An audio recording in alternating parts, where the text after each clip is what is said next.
সেজদায় পড়ে আল্লাহরে বলবেন, আল্লাহ এই পৃথিবীতে আমি ছাড়া তোমার গোলামের অভাব নাই, কিন্তু তুমি ছাড়া আমার দ্বিতীয় কোনো রব নাই। চোখের পানি ছেড়ে আল্লাহরে ডেকে বলেন, আল্লাহ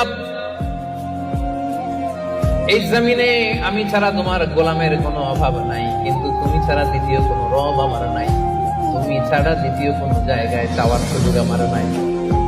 চোখের পানি ছেড়ে আল্লাহরে বলেন, আল্লাহ কোরআনে তুমি শিখিয়েছো ফরিয়াদীদেরকে কেউ যদি চায় ওই ফরিয়াদীদেরকে বারণ করা যায় না, তুমি কেমন করে এই অভাগা ফরিয়াদীকে আজকে ফিরিয়ে দিবা। চোখের পানি ছেড়ে আল্লাহর কাছে চান, সব তিনি দিয়ে দিতে পারেন। চিল্লায় বলেন ঠিক কিনা?